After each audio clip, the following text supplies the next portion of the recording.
मेरा मालिक मुझे महीने का 50,000 देता था और फिर छुट्टी वाले दिन मेरे घर खाना खाने आ जाता था।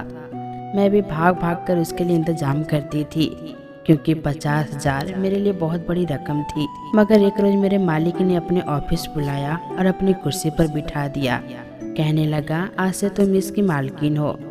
मगर रात हुई तो मेरे होश उड़ गए और मैं हैरानी से अपने सामने बैठे मालिक को देख रही थी, जो मुझे अपने ऑफिस में जरा सा काम करने के पूरे 50,000 देने को तैयार था। मुझे लगा शायद मैंने कुछ गलत सुना है, ऐसे कैसे मुमकिन हो सकता है।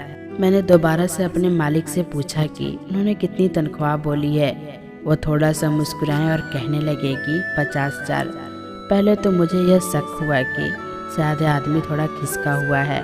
थोड़े से काम के इतने पैसे कौन देता है भला। अगर वह बेवकूफ़ और खिसका हुआ भी था तो मेरा ही फायदा हो रहा था। इसीलिए मैं झट से नौकरी करने के लिए तैयार हो गई।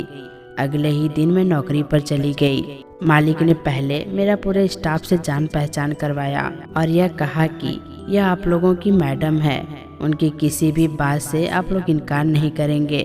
यह कहने के बाद वो मुझे एक कमरे में ले गया। यह देखकर मुझे बहुत हैरानी हुई थी।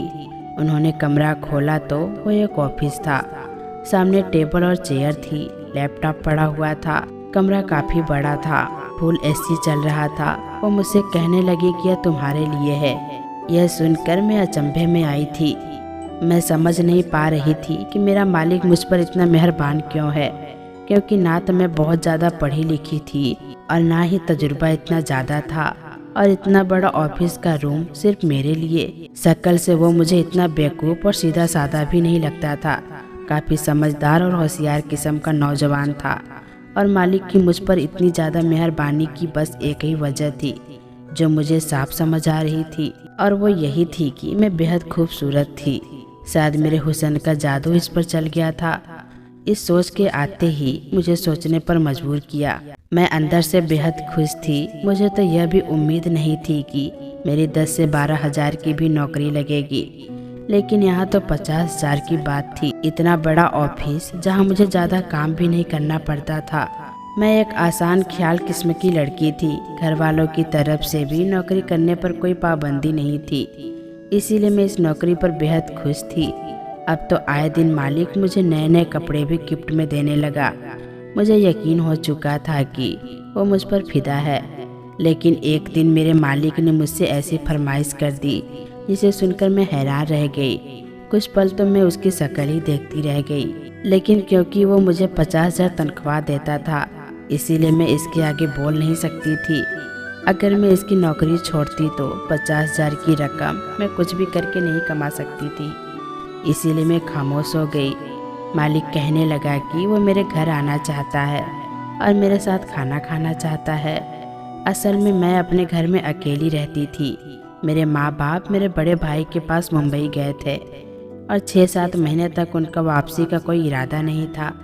मैं एक सेल्फ डिपेंडेंट लड़की थी, इसीलिए अकेले घर पर रहना मेरे लिए कोई परेशानी वाली बात नहीं थी। मालिक कहने लगे, मुझे इस एतवार आपके घर आना है, इसीलिए आप खाने का अच्छे से इंतजाम कर लीजिएगा।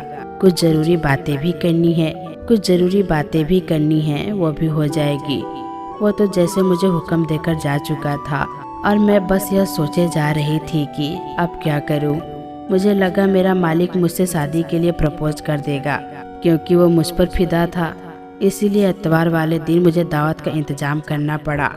ठीक 7 बजे मैं गेट की तरफ गई तो तकरीबन सब कुछ बन चुका था। मैंने दरवाज़ा खोला तो मेरा मालिक सामने खड़ा था। आज तो वो भी अपना सफ़ेद कुर्ता पजामा पहन कर आया था, वरना ऑफिस में तो वो कोट पैंट में ही रहता था। इसने मेरे घर पर एक नज़र डाली, फिर कहने लगा कि आपके अलावा घर में कोई नहीं रहता। मैंने कहा, मेरे साथ सिर्फ मेरे माँ बाप रहते हैं और वो भी मेरे बड़े भाई के पास मुंबई गए हैं। न जाने क्यों खाने के दौरान उनकी नज़र मुझ पर ही जमी हुई थी। मैं समझ नहीं पा रही थी कि वो क्यों मुझे ही देख रहे हैं। मैं उनकी नज़रों से बहुत ज़्यादा शर्मा रही थी। मेरा दिल चाहा कि वो फौरन से मुझसे नज़र हटा ले, लेकिन वो लगातार खाने के दौरान मुझे ही देखते रहें। बल्कि मैं चाहती थी कि मालिक मुझसे शादी के लिए प्रपोज करे, लेकिन इस तरह से लगातार मुझे देखना अजीब लग रहा था। 2-3 घंटे मेरे घर पर ही बैठे रहें, मुझसे इधर उधर की बातें ही करते रहें और मैं उनकी नज़रों से लगातार उलझन का शिकार हो रही थी। मुझे इंतज़ार था क्या वो मुझसे मोहब्बत का इजहार करेंगे, लेकिन मेरा दिमाग चकरा कर रह गया जब मुझे यह मालूम हुआ कि मेरा मालिक शादीशुदा है। जब मुझे इस बात का अंदाज़ा हुआ तो मुझे कुछ हैरत का झटका लगा और कुछ अफसोस भी।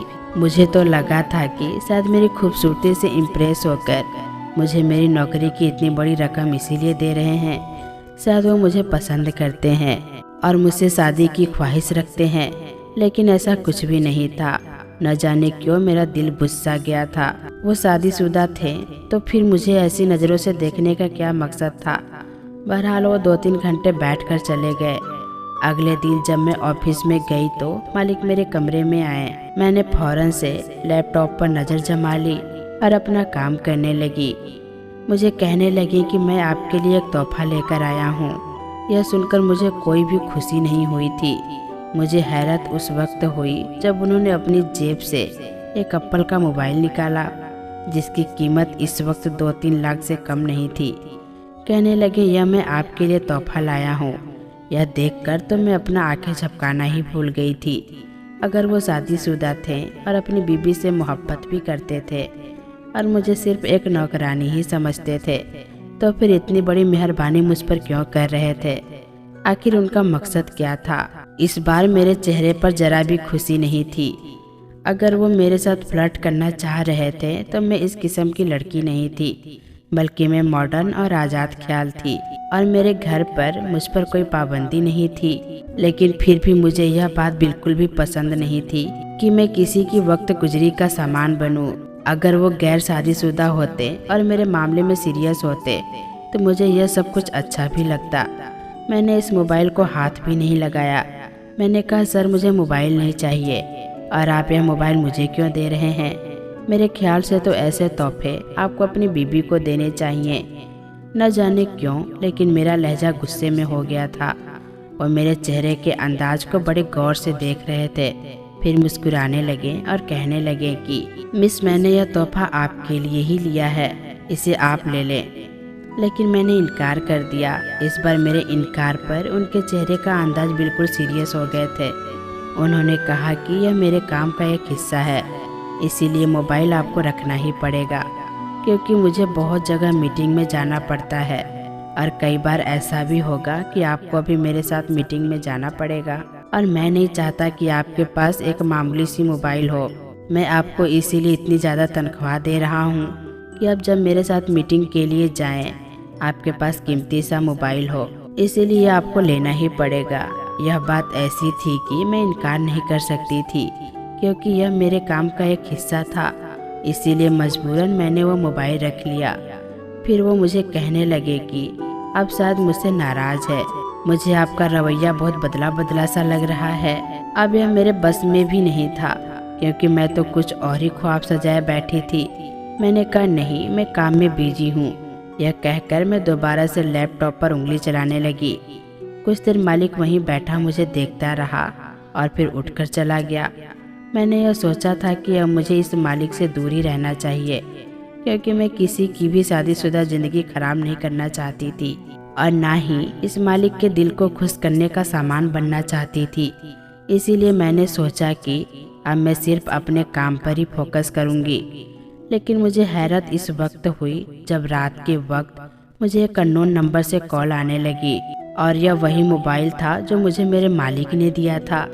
मुझे लगा कि शायद मालिक मुझे फ्लर्ट करना चाहता है, इसीलिए मुझे यह फ़ोन दिया है और जानबूझकर काम का बहाना बनाया है।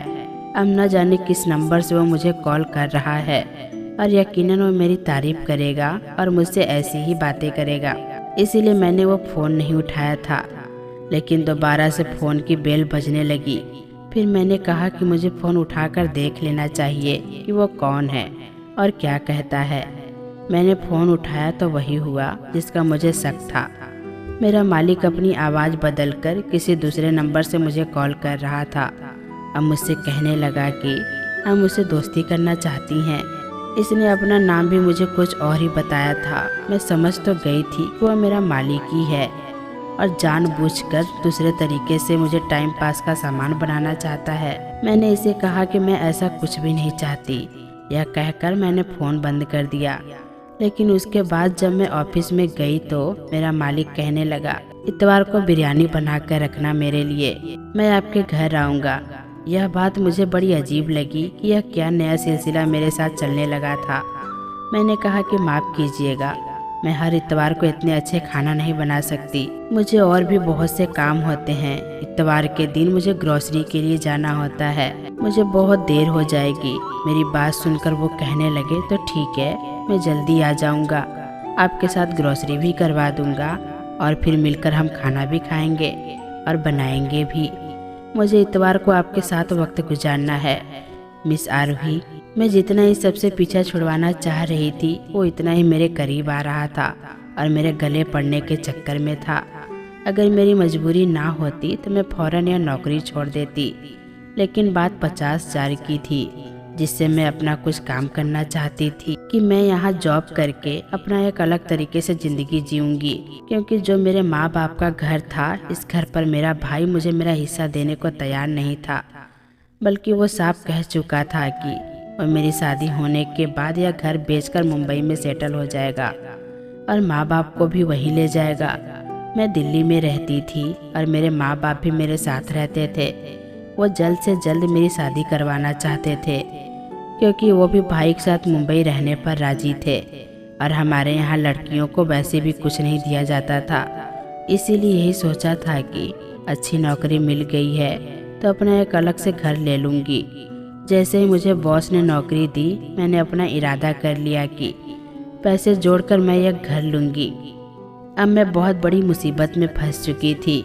मेरे मालिक की बढ़ती गुस्ताखियाँ अब मेरे बर्दाश्त से बाहर थी। मैं बहुत बुरी तरह से फंस चुकी थी। ना मेरे पास पीछे का कोई वापसी का रास्ता था और ना ही मालिक की नौकरी छोड़ सकती थी। अगर वो मुझे नौकरी से निकाल देता तो मेरे सारे अरमान डूब जाते जो मैंने अपने लिए सोचा था। इसीलिए मुझे मजबूरन हामी भरनी पड़ी। इतवार को फिर मेरे बॉस मेरे घर आ गए। मैंने उनकी पसंद की बहुत सारी चीज़ बनाई। मालिक मुझे कहने लगे कि आप बहुत ही अच्छी हैं, कुछ शक्ल भी हैं, फिर आपने शादी अब तक क्यों नहीं की। उनकी बात सुनकर मैंने कहा कि यह मेरे घर का मामला है और मैं अपने पर्सनल मामलों को किसी को भी दखल अंदाजी की इजाज़त नहीं देती हूँ। मेरा मालिक मेरी बात सुनकर ठंडी आहें भर कर रह गया। खाने के दौरान फिर मुझे उनकी नज़र खुद पर चुभती हुई महसूस हो रही थी। घर से वापस जाने से पहले उन्होंने मुझे यह कहा कि काश आप कुछ साल पहले मुझे मिल जाती। यह कहकर वो घर से बाहर चले गए और मैं उनकी इसी बात को सोचने लगी। शायद वो अपनी बीवी के साथ खुश नहीं थे। खैर जो भी था, मेरा मालिक से दूर रहना ही बेहतर था। अगले दिन जैसे मैं ऑफिस में गई तो मेरा मालिक कहने लगा कि मैं यह पूरा ऑफिस आपके नाम करवाना चाहता हूँ। यह सुनकर मैं हैरान रह गई थी। मेरा सब्र जवाब दे गया था। वो क्या चाहते थे मैं समझ गई थी। मैंने कहा कि आपको शर्म नहीं आती, शादीशुदा होकर भी आप मेरे साथ फ्लर्ट कर रहे हैं। रात को भी आपने मुझे फ़ोन किया था और मुझसे दोस्ती करने को कह रहे थे। मेरी बात सुनकर वो न जाने क्यों हैरानी में मुझे दिखने लगे थे। शायद उन्हें मेरे मुंह से यह बात सुनने की उम्मीद हरगिज नहीं थी। मैं नहीं जानती थी कि किस्सा कुछ और ही है। मेरा मालिक कहने लगा कि अगर आपको मेरी कॉल आए तो आप प्लीज़ इससे बात कर लीजिएगा। मुझे आपको एक बहुत गहरा राज बताना है जो आपकी हर उलझन को ठीक कर देगा। यह कहकर वो फौरन ऑफिस से बाहर निकल गए। मैं उनकी बात समझ ही नहीं पाई थी। लेकिन शाम को ही मुझे उस नंबर से दोबारा फ़ोन आया। जैसे ही मैंने फ़ोन उठाया तो एक शख्स कहने लगा कि फला जगह पर पहुंच जाओ, मुझे बहुत ज़रूरी बात करनी है। और यह वही शख्स था, यानी कि मेरा मालिक आवाज़ बदलकर कह रहा था। और अभी थोड़ी देर पहले मुझे यह बात कहकर गए थे। मैं फ़ौरन से बाहर निकली, देखा तो मेरे मालिक ऑफिस में नहीं थे। मैं फ़ौरन से ऑफिस से बाहर निकली और इसी जगह पर पहुंच गई जहां पर मालिक ने बुलाया था। लेकिन जैसे ही उस घर का दरवाज़ा खुला, सामने खड़े शख्स को देखकर मेरे होश उड़ गए थे। वो मेरा मालिक नहीं था, बल्कि ऑफिस में ही काम करने वाला एक बंदा था। मुझे सामने देखकर वो शख्स अंदर ले गया और कहने लगा वो मुझसे बहुत मोहब्बत करता है, शादी करना चाहता है। कहने लगा कि आप मालिक की दूसरी बीवी हैं। यह सुनकर मैंने नहीं में सर हिलाया था। वो कहने लगा मालिक ने तो यही कहा था, आप उनकी दूसरी बीवी हैं, इसीलिए आपको ऑफिस में इतना बड़ा मुकाम दिया है। अभी वो यह बात कर ही रहा था कि अचानक दरवाज़ा खटका। उस शख्स ने जाकर दरवाज़ा खोला तो देखा कि वहाँ पर पुलिस और मेरा मालिक था। इसने पुलिस वालों से कहा कि पकड़ लो इसको, यही वो शख्स है। साथ में मालिक की बीवी भी थी। मैं हैरान रह गई थी। फिर मेरे मालिक ने मुझे बताया कि मुझसे पहले इस ऑफिस में और इस जगह पर उनकी बीवी बैठी थी और वही काम करती थी। इस शख्स ने उनकी बीवी को पहले फुसलाकर इससे फ्लर्ट करना चाहा। उनकी बीवी भी इस शख्स की बातों में आ गई। मालकिन को मालिक ने कारोबार में आधा हिस्सेदार बनाया और यह उन्हें अपनी बातों से बहलाकर सब कुछ हथियाना चाहता था और वह बेवकूफ़ औरत इसकी बातों में भी आ गई थी। उस वक्त पर मालिक को शक हो गया, इसीलिए उन्होंने अपनी बीबी को 1-2 महीने के लिए बाहर भेज दिया और उनके ऑफिस में मुझे बिठा दिया। मुझे मालिक अपनी बीबी के कपड़े पहनने के लिए देते थे और मोबाइल भी इसीलिए अपनी बीबी का ही मुझे दिया था, ताकि जब यह शख्स उनसे बात करे तो वो इस तक पहुंच सके। अब वो शख्स पकड़ा जा चुका था। उसे लगा कि मैं अब मालिक की दूसरी बीवी हूँ, इसीलिए वो मुझसे भी वही खेल खेलना चाहता था। उनकी बीबी के सामने भी सच्चाई आ चुकी थी। वह मालिक से माफ़ी मांगने लगी। मालिक ने कहा वो एक शर्त पर ही उन्हें माफ़ करेगा, अगर वो मुझे मालिक की शादी की रजामंदी दे दे। मालिक ने मुझसे शादी कर ली और हम दोनों सौतने आपस में खुशी खुशी रहते हैं। तो दोस्तों, कैसी लगी ये कहानी कमेंट बॉक्स में ज़रूर बताइएगा। फिर मिलेंगे दोस्तों अगली वीडियो के साथ। तब तक के लिए अपना ख्याल रखें।